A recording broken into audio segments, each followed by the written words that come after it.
Technological revolution is happening everywhere.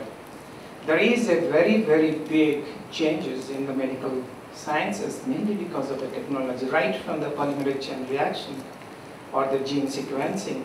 And think about 2003 when the human genome was cracked. So I always feel that in medical science, the most important part is this technological advancement in one hand, and the other hand is the human genome cracking 10 years back. So the development that has been happening is only these 10 years. And we have to be really careful to understand what actually we can do without touching now. There are two different domains. One is when we talked about India and Bharat, and I really like Sandeep's focus. And I do not want to touch that part. That itself is a completely different domain. And let me only deal with the other part of it. That is, after this technological advancement and human genome was completely tracked, where we stand at the moment. If we see, and there are lots of deliberations, I was a few months back in a very important meeting at AMP, Association of Molecular Pathology in US, and we were debating on the 5 Ps in diagnostics. Everybody is now talking about 5 Ps. And what are those 5 Ps in diagnostics? One is point of care, another one is predictive, third one is preventive, fourth one is personalized, and fifth one is participative. So if these 5 Ps are revolving everywhere, both in India and in all other countries, how actually we stand and what are the opportunities in India? And that makes sense for us in this gathering to identify the opportunities and also to understand that where we can work together and address the real issues. When it comes to the opportunities, very briefly, and Dr. Viveka has told me that you have a few minutes, only you identify 3 areas of opportunities. And the first one, I think, is the molecular diagnostics. And molecular diagnostics have really become very, very strong, not only all other countries, but also in India. I have been working in this field since a long time, and I have actually passed through, have suffered how much rejection you get from clinicians when you go and talk about the gene-based assays. So from those times when now I see that where we stand and how it has been accepted, whether it has been accepted because it is a very high-sounding area, or there is no other option. So now I feel that there is no choice. So whether you like or you don't like, you have to go for it. And the best example for my Indian friends here is the swine flu. How in India we address swine flu even in government hospitals. And even if nobody knew about what is molecular diagnostics, but everywhere people started using H1N1 test. And that's the very good example for us is how to accept molecular diagnostics, because it really helps not only in infectious disease, now it has really started helping in oncology and genetic disorders. Saying so, I'm just triggering the areas where we can think more. These are the 3 areas where in India people have started working and lots of players have come up within last 10 years. And these are the 3 major areas: infectious disease, which is almost saturated now.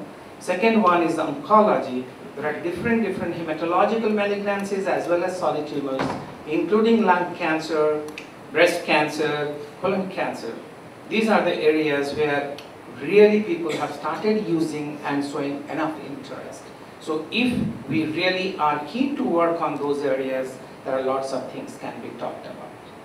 Third one is the genetic disorders. How, by using molecular diagnostics, we are addressing genetic disorders. Are we really helping people to go beyond? So these are the 3 areas where there is a great opportunity now in India. And I can tell you that 10 years back, I myself was signing report of 1 test, or 12 years back.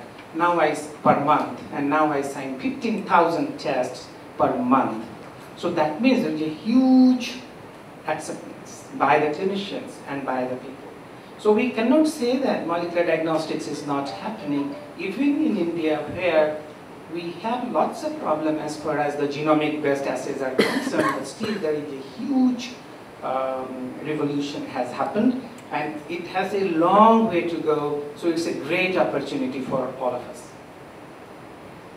And the second one which I feel is, as gene-based assays, such as, I do not know how many of us will be from the core side, so next-gen sequencing is becoming very popular in the West. What I'm finding is, there are next-gen based sequencing assays are happening somewhere at Kochi. So somewhere in Kerala, one company is starting, and there is a lots of, because there is a highly intellectual talent available in India. What we are not doing is, if we just buy a assay and do, it becomes very expensive. So what one should do is, the companies abroad should join hand with Indian companies to develop assays. So then it becomes a cost-effective assays. So it becomes a little bit more easy to penetrate to the Indian community. So this is a very, very important area of opportunity, that there is enough talent available. There is no dearth of talent. It is same wherever you go to US and you see the kind of people available here in India, right from education as well from the skill, we both are same. But the thing is, can we really create, not only to sell the kits, but also to develop the assays so that we work together and it becomes indigenous based assays. And that is a very, very important area.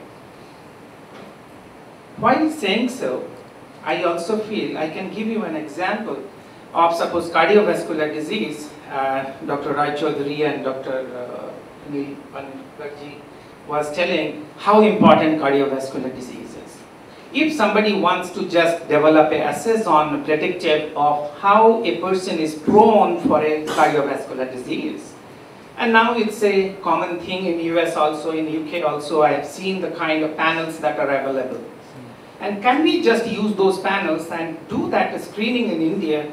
And I may work with Sandeep on this, how to make it cost effective, and not that we talk about these big things only for rich people, but it is available for the rural people. So that we identify the correct population.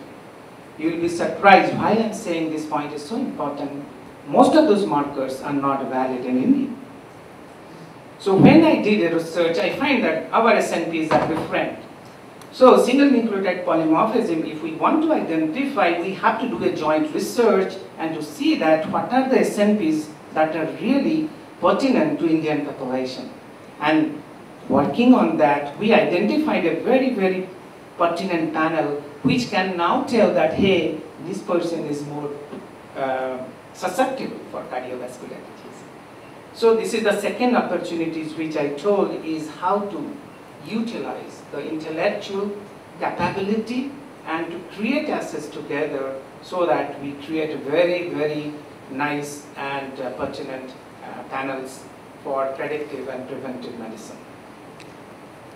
And the third one is definitely the point of care. Point of care is very important and it is coming up, but in India I don't think we have yet reached that level. And that's a great work for you again, is Ankur and Sandeep, that how to really make point of care diagnostics viable in the whole rural population. So the reference labs like us, which Dr. Viveka told that we are the biggest. We have 7 reference labs, we have 246 labs in the country, we have labs in abroad, we have Dubai, we have labs, Singapore, we have lab. So that's not where the point of care is going to work. So we'll be in trouble that, oh my God, similar kind of tests are going to be done on the field. But that is the solution for now. How to make point of care is a very common practice outside, mainly in the rural health. So these are the major 3 opportunities that is coming to me at the moment. Let me talk 3 challenges. What is the major challenge that we face? Even if you have enough things to give, even if you have lots of things which you really feel that is going to help India and the Indian population, but the question comes is it really translating? Are we really getting benefit out of it? For me, the answer is no. And the major drawback for is the awareness. And the awareness, when I say, with all due respect, I say this, I never say that people do not know anything. I always tell that this is a huge area where we can work how to do continued medical education so that there is a constant dissemination of information and the knowledge, how we can use these developed things for the benefit of the people. So the clinicians need to be all the time updated. This is a major area, awareness building. And the second one is regulatory. Do you know how many labs India has? 50 to 60,000 labs. 50 to 60,000 pathological laboratories available in India. And how many of these are actually following the regulatory quality? That God knows. So there is a body, NABL, National Accreditation Board for Laboratories. The statistics says that there are nearly 370 labs who qualified this. And that shows the regulatory system. So only briefly I say that regulatory quality is a very important area where we must work. This is a big challenge. And the third one, which is again very important, is the cost effectiveness. When we talk about big things, we have to be always aware that, hey, is it affordable? And for that, one has to again go back to the opportunity and to develop cost-effective assays, genomic based assays or high-end based assays to address several questions, several demand pertaining to different diseases.